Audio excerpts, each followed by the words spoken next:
Waalaikumsalam Bu Imam. Kenapa nih Bu Andi nih? Kayaknya lagi ada yang ingin dibicarakan ya? Iya nih Bu Imam. Boleh minta waktunya sebentar ya buat ngobrol-ngobrol. Boleh. Lagi ada masalah apa nih Bu Andi? Kok kelihatan kayaknya wajahnya agak bingung ya? Iya nih Bu Imam. Saya lagi ada masalah dilema tentang kegiatan proyek profil pelajar Pancasila nih di kurikulum Merdeka Bu Imam. Eh, apa yang bikin dilema Bu Andi? Iya, yang bikin dilema. Jadi kan di kurikulum Merdeka ini sebenarnya yang saya baca dari materi-materi itu pemerintah mengharapkan siswa itu memiliki karakter profil pelajar Pancasila ya, Bu Iman, sesuai dengan dimensi itu. Tapi pada kenyataannya yang sudah berjalan di sekolah saya itu masih produk yang dihasilkan Bu Imam, bukan karakter. Jadi contoh di gaya hidup berkelanjutan itu mereka masih menggunakan saya kan membuat kayak ekobrik itu ya Bu Imam ya, ekobrik pengolahan sampah plastik, tapi yang terjadi adalah seluruh siswa itu membawa tempat makan, tempat minum sendiri, terus untuk mengurangi sampah plastik. Tapi terus sampah plastik yang ada di sekolah itu diolah untuk menjadi ekobrik. Tapi setelah proyek selesai, siswa tidak lagi membawa tempat makan dan tempat minum sendiri. Terus ekobrik yang sudah dihasilkan itu malah jadi sampah baru Bu, karena nggak ada tempat untuk menyimpannya. Iya. Tadi Bu Andi kan P5 di sekolah Bu Andi tuh baru bernilai produk gitu ya. Padahal Bu Andi sendiri inginnya karakter gitu kan, yang ditumbuhkan itu karakternya gitu ya. Terus Iya benar. eh, menurut Bu Andi nih, cara eh, membentuk karakter yang Bu Andi inginkan itu seperti apa? Iya, kalau yang ada di bayangan saya membuat karakter itu berarti harus dimulai dari awal pemberian materi proyek itu. Jadi materi-materi proyek itu dimulai dengan materi-materi yang berhubungan dengan karakter, misalnya kayak gaya kelanjutan dalam hal sampah, berarti karakter gimana materi yang diberikan anak bisa buang sampah pada tempatnya, terus bawa tempat minum, tempat makan sendiri. Kenapa penting? Jadi mereka tahu gitu, akhirnya tumbuh dari diri mereka sendiri kalau itu tuh penting. Itu Bu Imam yang ada di pikiran saya. eh, Karakter yang diinginkan Bu Andi itu kan anak-anak bisa mengelola sampahnya sendiri dengan baik gitu ya. Iya. Eh, Cara untuk menyampaikan ke anaknya gimana ya Bu Andi ya? Menurut Iya Bu Andi caranya. nih, menurut Bu Andi nih, gimana cara menyampaikannya? Terus sekarang itu keadaan anaknya Coba Neng taruh yang yang sekarang kemarin, ini coba kata dulu tetap penerapan P5-nya ini ada di level berapa? untuk saat ini di sekolah saya kayaknya masih di level 6 deh Bu. Kenapa saya bisa bilang di level 6? Karena masih sebagian besar itu masih belum ada rasa kemandirian gitu untuk tanggung jawab dalam mengelola sampahnya. Jadi masih ada yang harus diingatkan untuk buang sampah itu pada tempatnya. Karena kalau jajan, habis jajan taruh di kolong meja. Kalau udah disuruh guru baru mereka buang. Tapi ada juga sih sebagian yang udah punya kemandirian untuk bawa tempat makan, tempat minum, terus buang sampah pada tempatnya gitu, atau ngejalanin tugas tanggung jawab piketnya gitu. Makanya saya nyampein masih di level 6 karena seperti itu nih. Hmm. Kalau sekarang levelnya kan menurut Bu Ani masih level 6 gitu ya. Idealnya, ideal level, tingkatan level setelah penerapan P5 yang karakter ini, karakter budaya, apa namanya, kesadaran membuang sampah sendiri, tingkat di level berapa ideal yang Bu Andi ingin capai? Eh, saya ya minimalnya ada di posisi 8 lah saya pengen, karena kalau misalnya langsung 10 kan agak sulit ya Bu Inul, karena semua butuh proses. Minimalnya saya ada peningkatan di posisi 7 atau 8 lah, nggak Hmm. maksimal 8. Untuk meningkatkan level yang tadinya dari 6 bisa ke 7 atau ke 8, itu apa yang akan Bu Andi rencanakan ke depannya? Nah itu saya sedikit masih agak kurang yakin sih Bu Mun ya, dari apa yang saya pengen ini.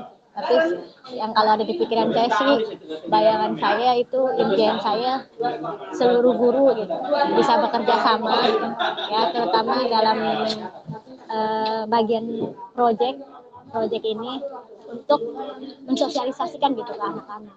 Tapi sebelum mensosialisasikan itu harus jadi teladan dulu sih, teladan untuk anak-anak. Nah itu butuh koordinasi sih Bu Iman, kayak misalnya bawa tempat minum, tempat makan sendiri itu kan nggak mungkin ya Bu Iman kalau kita nyuruh anak-anak doang tapi nggak didukung sama misalnya pihak kantin, terus sama guru-gurunya juga nggak mencontohkan seperti itu, atau kepala sekolahnya tidak ada instruksi seperti itu, kan kayaknya kurang berhasil ya Bu Iman. Jadi seperti itu sih impian saya Bu Iman. Ya, eh, berarti Bu Andi kan ingin semua keterlibatan warga sekolah itu ikut terlibat agar kegiatan Proyek P5 ini bisa berjalan dengan lancar gitu ya. Iya. Eh, jadi kira-kira langkah-langkah selanjutnya yang akan Ibu tempuh pertama kali untuk mewujudkan semuanya itu dimulai dari langkah apa dulu nih Bu Andi? Kayaknya langkah pertama sih dari semuanya itu pimpinan ya Bu Iman. Saya harus bisa pendekatan dengan pimpinan di sekolah saya, yaitu kepala sekolah, karena semua pemegang kunci utama kebijakan itu ada di kepala sekolah. Kalau kepala sekolahnya sudah menyetujui, sudah mendukung, pasti kesananya bisa lebih mudah sih Bu. Jadi saya akan koordinasi dulu ke kepala sekolah dengan apa yang menjadi rencana saya nih Bu Iman. Saya koordinasikan dengan kepala sekolah. Setelah itu pasti kepala sekolah kalau menyetujui akan membantu saya untuk bisa sosialisasi ke guru-guru. Setelah itu pasti ke pihak kantin dan baru ke siswa. Oh ya, yang nggak lupa juga pasti ke orang tua ya Bu, ke orang tua siswa. Kira rencana itu akan Ibu Andi mulai kapan ya? Supaya programnya Bu Andi ini berjalan gitu tuh. Kira-kira mulainya dari kapan akan Bu Andi lakukan ini? Mulai minta izin kepala sekolah, juga rekan sejawat lainnya, ke anak-anak dan juga ke orang tua. Kira-kira runtutan waktunya kapan gitu tuh? Iya, ini kan ajaran baru nih Bu Imam. Insya Allah saya udah kepikiran sih dari sekarang, udah menyiapkan. Saya menyiapkan apa yang harus saya katakan, yang harus saya bawa, arsip-arsip apa, dokumen apa yang harus saya bawa ke kepala sekolah, seperti modul proyeknya, terus materi-materinya, baru saya sampaikan ke kepala sekolah. Kalau kepala sekolah sudah menyetujui, nanti saya akan minta kepala sekolah untuk memberikan SK, membuatkan SK kepanitiaan proyek itu, agar pastinya harus ada yang bertanggung jawab dong Bu Imam ya, kalau namanya kegiatan proyek seperti ini, karena kalau nggak ada yang bertanggung jawab nanti nggak akan berjalan saya rasa. Jadi setelah itu, setelah kepala sekolah, saya langsung, biasanya di ajaran baru ini kan nanti ada rapat khusus panitia proyek ya Bu, koordinator proyek. Nah nanti di situ saya akan sampaikan, sosialisasikan ke guru-guru, khususnya guru-guru tingkatan proyek itu. Kayak misalnya gaya hidup berkelanjutan itu di sekolah saya kelas 8 sih, proyek kelas 8. Jadi saya akan koordinasi dengan guru-guru kelas 8. Setelah itu dari guru-gurunya apabila sudah terbentuk kesepakatan, baru deh ke eh, orang tua kita mengundang orang tua siswa. Kalau kita akan SMP 7 itu akan mengadakan proyek tentang gaya hidup berkelanjutan mengelola sampah, maka kita butuh dukungan dari guru-guru. Nah, nanti itu dibuka oleh kepala sekolah dulu pastinya. Kepala sekolah baru koordinator proyeknya, baru minta koordinasi juga dengan wali kelas agar bisa memantau siswa-siswinya. Ya, karena wali kelas yang punya akses untuk ke wali muridnya itu tadi. Nah, setelah itu mungkin baru saya akan koordinasi dengan Wakasih Humas untuk bisa mengundang pihak kantin untuk diajak bekerja sama soal membawa tempat minum dan tempat makanan sendiri. Seperti itu, Bu, kira-kira. Iya, berarti itu udah langkah-langkah yang akan Ibu Andi tempuh ya. Iya, Yang pertama itu kan izin kepala sekolah, terus pembentukan SK ya. iya, Berarti eh, di situ sudah ada yang bertanggung jawab mengenai proyek P5 ini sudah di SK-kan.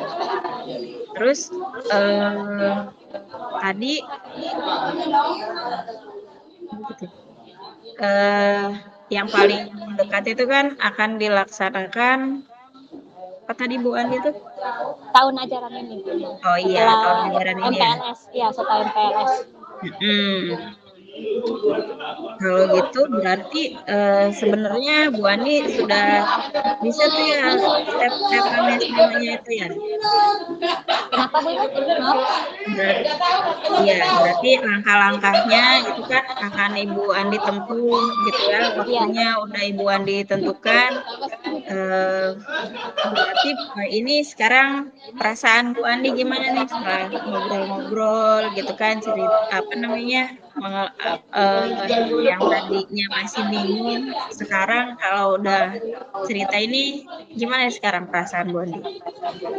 Iya, perasaan saya Udah pastinya agak lega, Bu Imam ya.